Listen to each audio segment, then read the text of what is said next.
I'm joined now by our Wednesday panel, National Senate Leader Bridget McKenzie and Labor frontbencher, the Shadow Finance Minister, Katie Gallagher. Welcome to both of you. Bridget McKenzie, I want to start with you. Of course, so many people are talking about Monday night's episode of Four Corners. Do you think that there is a problem in this building when it comes to the people who work here, and in particular, the way they treat female staff?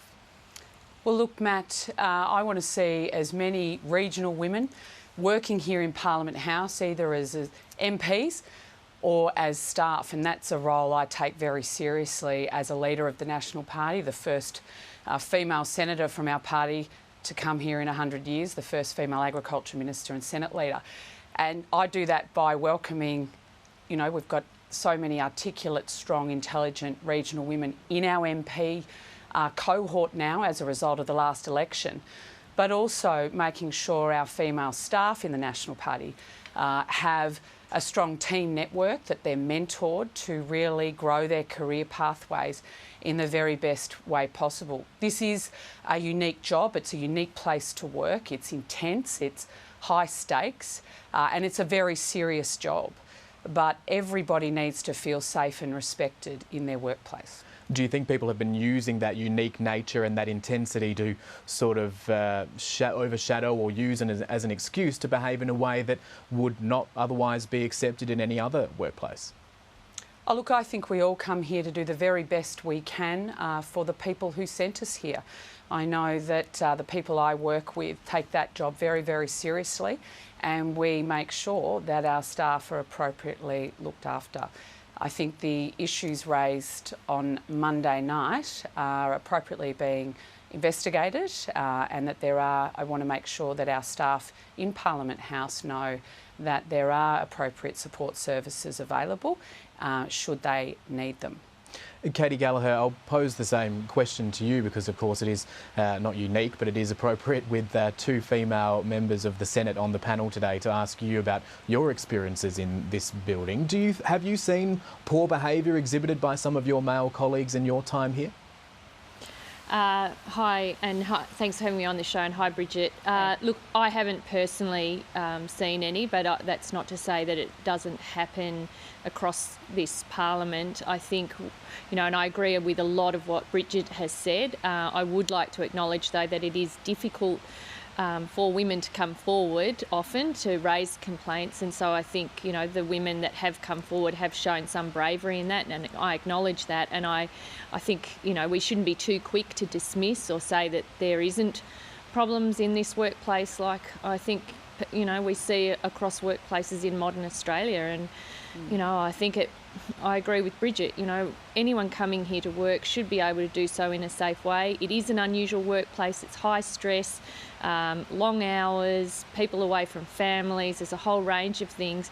But I think the community, that's not an excuse to excuse any behaviour, and I think the community expects the people in this place, elected representatives, to act with the highest standards of integrity, and I think that's what all of us should be demanding and make sure happen, and that staff are particularly protected in that. Well, picking up on your point there about the fact that it does take a lot of courage for women to come forward, it takes a lot of time for them to build up that momentum to bring forward any complaints. Is that part of the problem here, that there haven't been appropriate complaints mechanisms put in place or processes to properly investigate any allegations of bullying or intimidation or what have you in a general sense in this building? Well, I think what it shows is, or the responsibility that's sort of given to us who have seen and read reports of that show and perhaps know of situations where women have felt vulnerable, is to make sure that the processes that are in place are working and that the best that they can be. And if they're not, look at ways to improve that. And I think that can be done across the political spectrum. I think it's a responsibility for all of us in our time here to make sure that this workplace is professional and that people who aren't in powerful positions are, looked after, cared for and supported. I think, I don't think you'll get political disagreement on that. And if that isn't what works at the moment for people, then let's have a look at it and see what does. If we're talking about some of the measures that have been put in place before, Prime Minister Malcolm Turnbull, when he was in office, established the Ministerial Code of Conduct in the wake of the Barnaby Joyce affair. Bridget McKenzie, you were Barnaby Joyce's deputy at that stage. Is there a sense that those sort of rules were, I guess, it took too long to come around to that position, but B, are they working at the moment? Oh, well, I think the Prime Minister's made it very, very clear that he takes the ministerial standards very, very seriously, and I'm confident that ministers do. I know I can speak for myself. I personally take the ministerial standards very seriously. In fact, I resigned for a breach of the ministerial standards for failure to declare in a timely manner a $30 gifted club membership. It's the responsibility of every MP, as Katie has said, to act with integrity. And I think when you have the great privilege and honour of being a Minister of the Crown, that comes with a higher level of scrutiny and expectation, which is set out in the ministerial standards appropriately. Now, they're the Prime Minister's to set. He has set those, and then it is now obviously up to Ministers of the Crown to abide by that. Do you think it's worth broadening those standards out to encompass all members of Parliament? You said there it's the responsibility of everyone in this building, but at the moment those rules do only apply to those in the ministry. Well, these are the sorts of conversations that the program on Monday night have started, and I'm sure that we as What's parliamentarians your personal view, across... Well, I can only speak for myself again, Matt, and that is that I choose to be responsible for my decisions and my behaviour, and seek always to behave with the highest levels of integrity. And I would imagine, as Katie has said, most of us, in fact all of us, seek to do that in my experience. So that's my opinion. I can only really speak for myself. Katie Gallagher, do you think it should be applied on the opposite side of the chamber to those in opposition as well? Look, just speaking personally for myself, where I've had the opportunity in previous political roles to put in place codes of conduct for members of Parliament, I have chosen to do so. I think they do provide a clear message to members of Parliament about what is appropriate conduct, make it clear. I think it sends a very firm message. It also ensures, I think, that staff understand, the framework for that working environment. In fact, in other parliaments there are staffing codes of conduct as well to make sure that the message is sent around that. Again, staff in our offices are in quite privileged positions often, and sometimes, it's appropriate to put that in place. So in other parliaments they exist. I personally support that. I think it is an issue that's been kicked around this place for a long time in my understanding around codes of conduct. It hasn't been landed. Maybe, the discussions that are being had at the moment will enliven some of that. I know people have different views on it. Some people think codes of conduct, people should behave with the highest standards of integrity without codes of conduct, and that codes of conduct sort of gives people a way out in a sense. That so I know there are mixed views.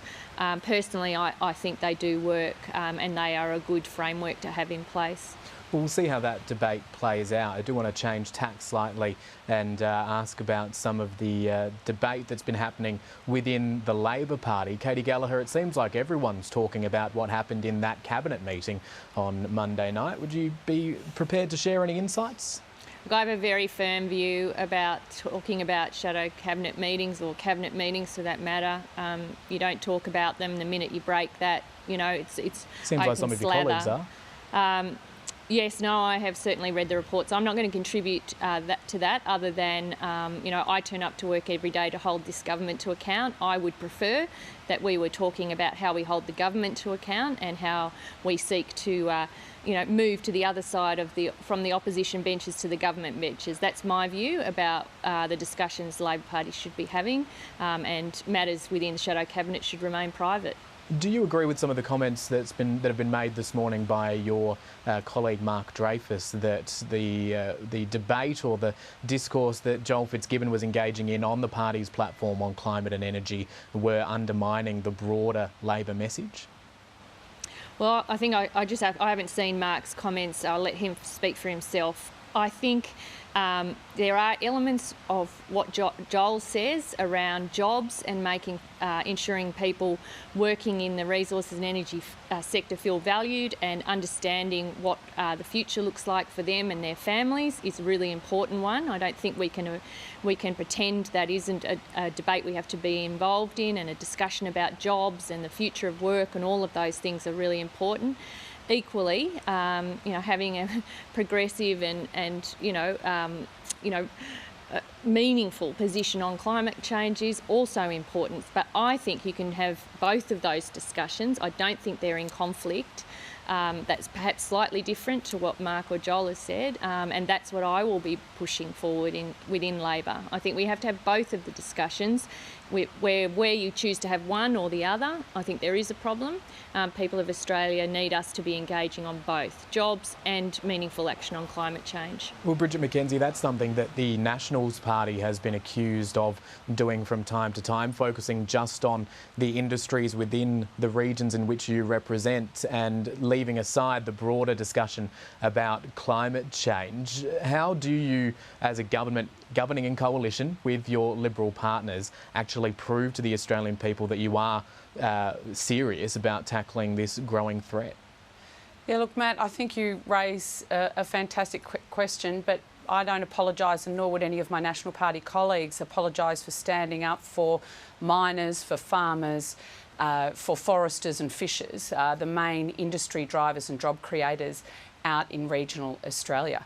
And we, as part of the government, obviously are committed to our technology roadmap, which will see low emission technologies adopted right across the country, using that $18 billion to leverage a further $70 billion of private funding to actually drive that technological change to lower emissions. But the fact remains, Joel is dead right. The Labor Party has turned its back on blue-collar workers across the country, Bridget, and therefore regional Australians. No. And Joel, as a regional MP, has been belling the cat on this for years, and he's finally had a gutful of it.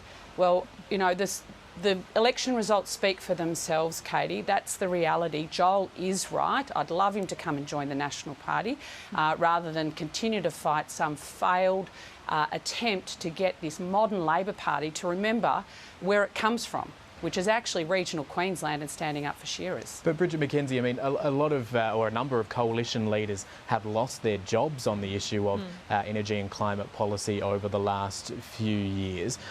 How do you tell the Australian people that there can actually be a proper debate on climate change and on the economic response to it when you yourselves have turfed leaders over it?